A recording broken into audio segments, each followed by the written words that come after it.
guys! Welcome back to my channel. Again, my name is Jack. Kumusta po kayong lahat? Okay, so ayan guys, maraming salamat po sa walang sawang pagsubaybay sa ating pong daily love reading, and kung ikaw ay bago pa lang sa ating channel, mag-subscribe na po kayo and i-click mo na rin yung ating notification bell para lagi kang updated sa ating mga bagong upload, okay? So ayan guys, tignan natin ano ba yung nararamdaman ng person mo sa relationship nyo. Nararamdaman sa'yo ng person mo ngayon? Ano ang nararamdaman ng person mo sa'yo ngayon? Okay.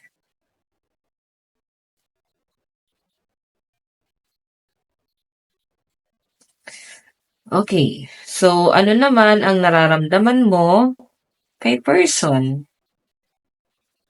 Nararamdaman mo sa person mo. So, yun guys, sa mga interesado pala sa ating private reading, iiwan ko na lang yung link ng aking Facebook sa atin po description box below. I-message nyo na lang po ako, okay? Tingnan po natin.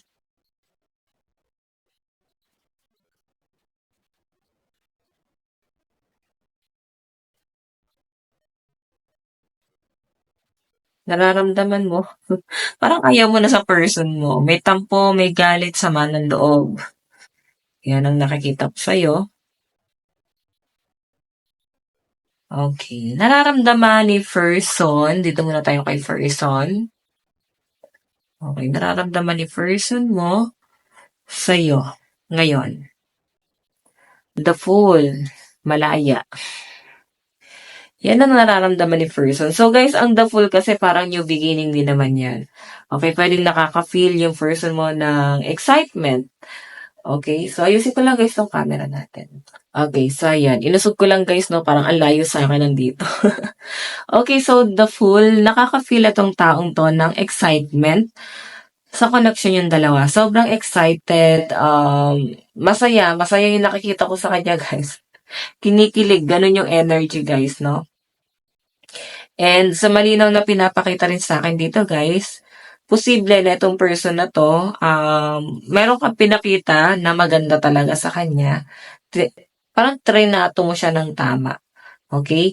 Sige, tingnan pa natin guys, ano naman ang tingin sa'yo ng person mo. Kasi yung nararamdaman niya sa inyo guys, sobrang na-excite siya eh. Okay, parang kinikilig. Okay, so I think may mga ano dito, may mga edad 20 plus. Kasi yung mga 30 plus, hindi na yan kinikilig eh. Okay, and 40 plus. Nandun ulit yung parang, naniniwala kayo na ang 40 is para kang bumalik ulit sa parang, para ka ulit 20 years old. So, ang mga 30 pataas, parang nagpo-post muna sila pagdating sa relationship yan eh. So, lalo na guys, kung ikaw ay wala pa rin jowa, sa edad na 30. So, ayan. Yan ang dahilan, guys. Baka 40 years old ka na magka-jowa, di ba? So, ayan, wag naman sana. Okay. So, The Fool, yung nakikita ko rito, guys. Na-excite yung person mo. Okay, kinikilig siya sa inyo. Baka mas bata sa inyo. Okay, ano yung tingin? Tingin ni person sa'yo? Meron tayong temperance. So, yung tingin sa'yo ni person ngayon, kaya mong mag-adjust sa lahat ng bagay. Nakikita ka niya na someone na ang dami mong ginagawa eh. Like, sobrang busy mo, napakaabala mong tao.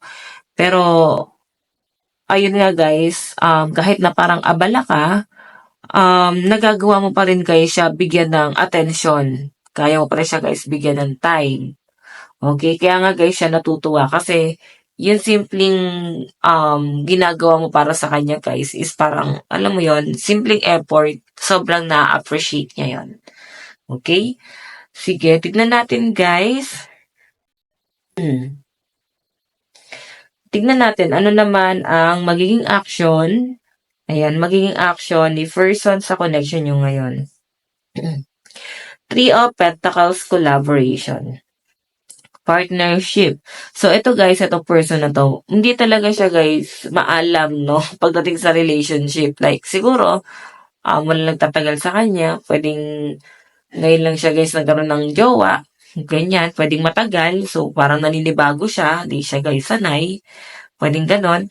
So, nanghihingi ito guys ng advice sa ibang tao, lalo na sa connection nyo. Siguro naninibago talaga siya. Like, um, hindi na niya kasi guys alam eh. Okay, pero kinikilig siya sa inyo. So, hindi niya na siguro guys gamay paano ba pumasok ulit sa relasyon. Kaya siya guys nanghihingi ng advice sa ibang tao. Okay? So, hayan. Ang tingin sa'yo ng person mo, parang masungit din. Parang tinitrain mo siya, sinusubok mo siya, pinapahirapan. So, lalo na guys sa mga wala pa guys level dito. So, nafe-feel na tong taong to guys, parang pinahirapan mo siya. Okay, so tingnan natin guys. Ano naman ang ano naman ang magiging outcome? The Hierophant. Hmm. Parang meron siya pinag-iisipan.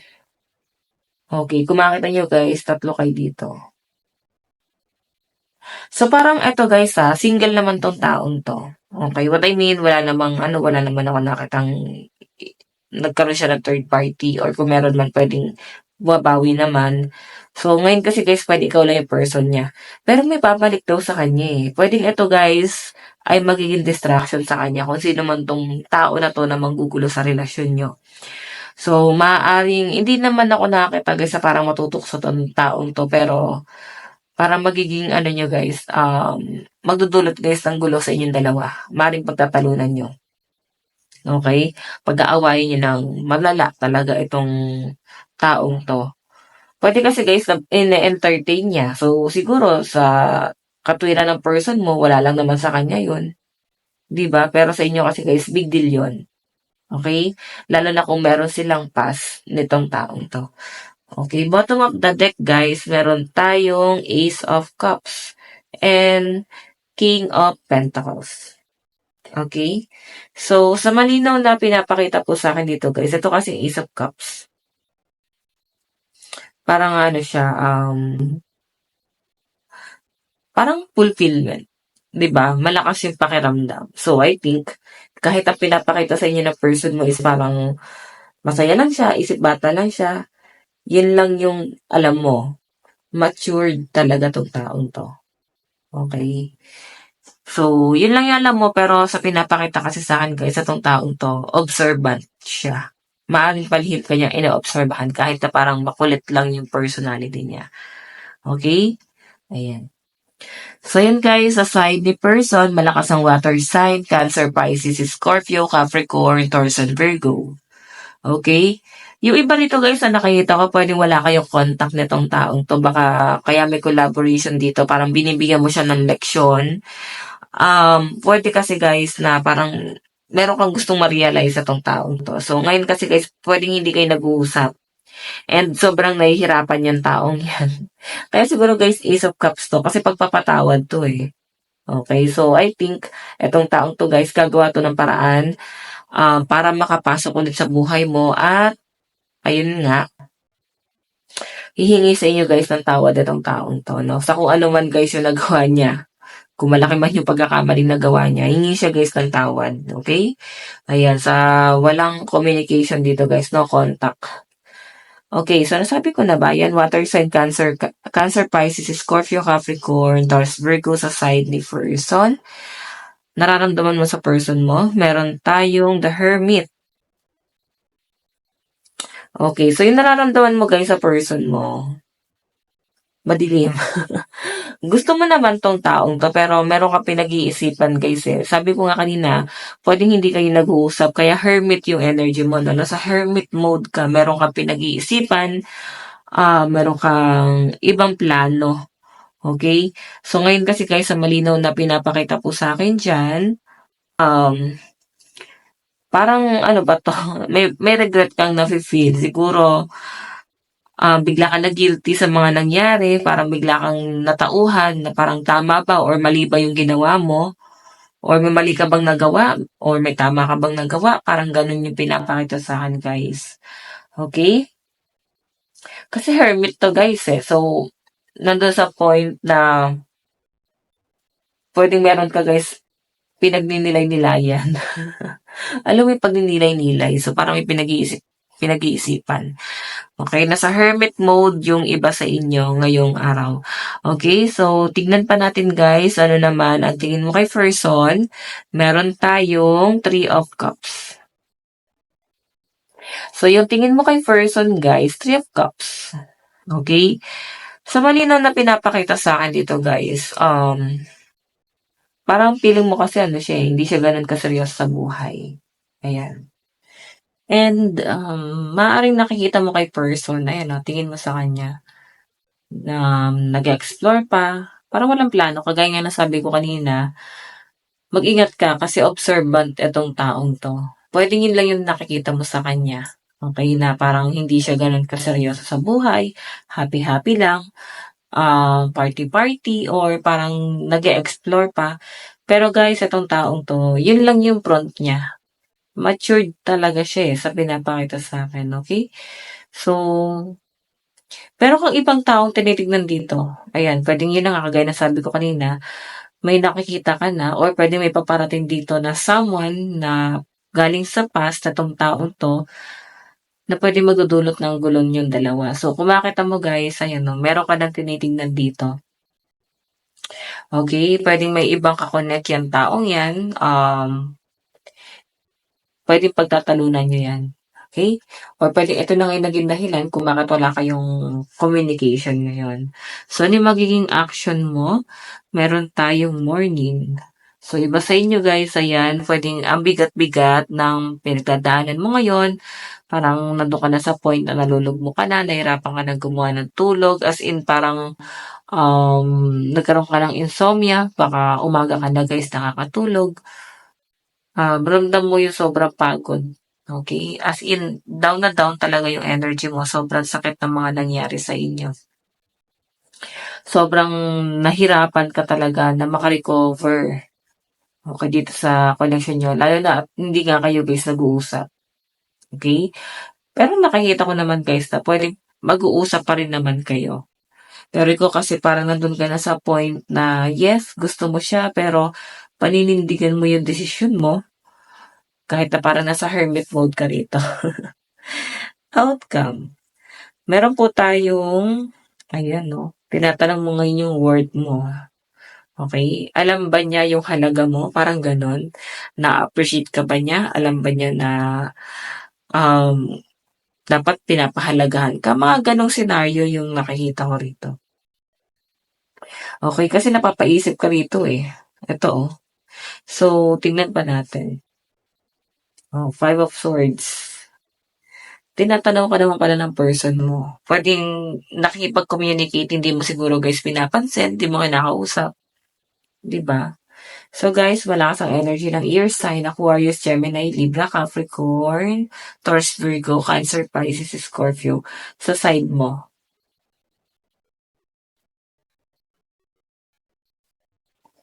Okay, so tingnan pa natin guys.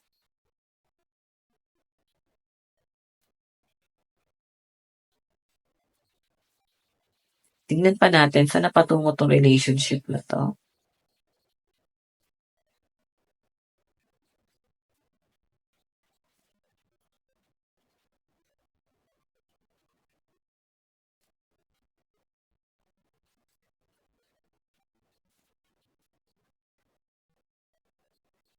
Okay, in the near future, saan napapunta ang connection ng dalawa?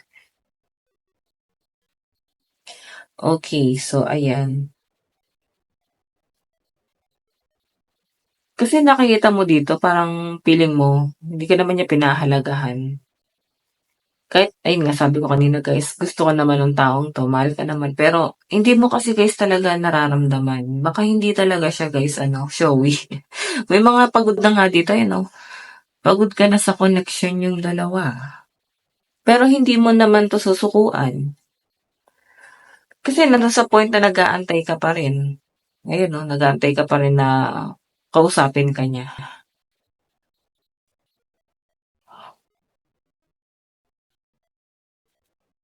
In the near future, spirit guide, Knight. Committed talaga 'tong taong 'to sa iba at hindi rin sila guys okay.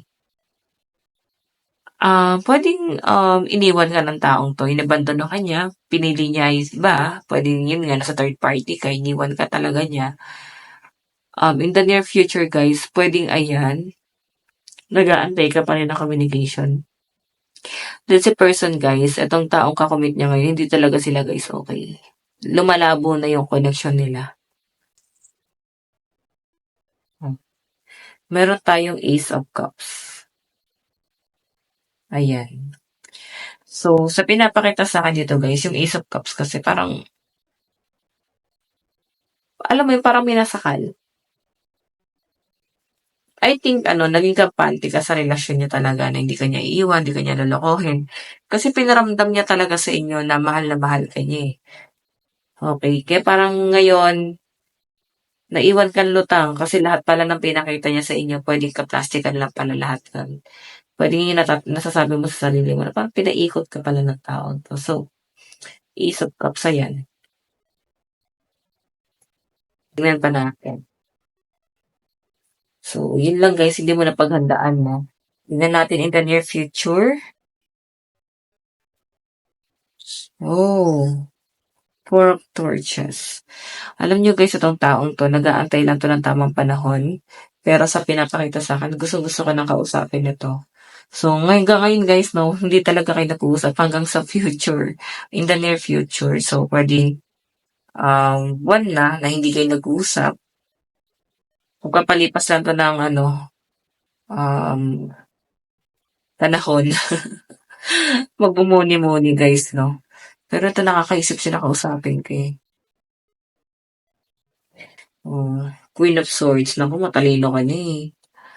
'Di ba kitang-kita mo kung paano ka sinaktan nitong taong 'to. Meron kasi guys na parang kahit sinaktan na, nagbubulag-bulagan pa rin. Pero sa inyo kasi guys, sa pinapakita ko dito, natauhan ka na kasi nakita mo na yung worth mo eh. Nakita mo na talaga lahat ng sacrifice, lahat ng ginawa mo para mag-work itong relationship na 'to. So, yun yung parang mas kino-consider mo, okey? So, the Tower, ayan, may nakita ako guys na parang talagang tinapos mo na ng tuluyan 'no? Ayaw mo na talaga, ayaw mo na ng ganito, paulit-ulit na lang. So, i-gi-give up niya na talaga. Okay? Meron tayong Princess of Pentacles. Mas magpo-focus ka talaga sa pentacles mo. Sa malinaw na pinapakita sa akin, Ten of Torches. So, ito yung mas mahalaga sa inyo, guys. Yung source of income mo. And syempre, yung family mo, yung goal mo, yung iba sa inyo guys, nagpaplano mag-business. Okay, pero pinag-iisipan pa to kung itutuloy pa tong business na to. Okay, so yun guys, malakas ang energy ng Fire, Aries, Leo, Sagittarius, Cancer, Pisces, Scorpio, Capricorn, Taurus, Virgo. Tingnan po natin. Okay, wait lang, ayusin natin to.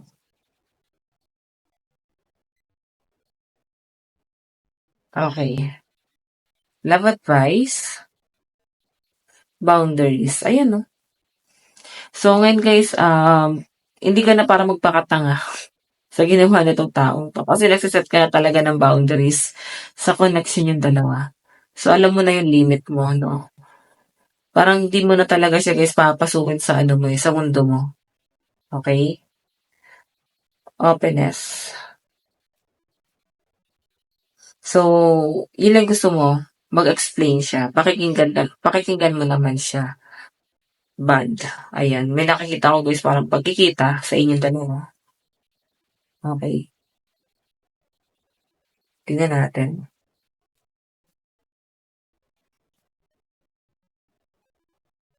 Mensahe sa in person. I wonder if you are happy without me. Nagawa na nga eh, di ba? Tatanungin ka pa niya kung naging masaya ka ba or magiging masaya ka ba nang wala na siya talaga sa buhay mo. Just being near you is intoxicating. Di ba? Parang feeling niya kasi guys, nawawala yung mga toxic, mga problema niya pag malapit siya sa'yo.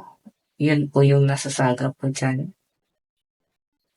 And my life is not as together as it seems. So, di ba? Aware siya dito na parang itong connection na to. Hindi to guys yung parang masabi mo na magiging matagal eh. Pang matagal kasi parang marami siya tinago sa inyo. Yun yung nasasagap ko diyan, guys. So, ikaw, maging practical ka na. Sasabihin ko sa inyo, guys, hindi na 'to worth it. Okay, hindi na 'to worth it. So, matauhan ka na. So, yun guys, sa mga interesado pala sa ating private reading, iwan ko na lang po yung link ng aking Facebook sa atin po description box below. Bukas po ulit. God bless and love you all. Bye-bye po.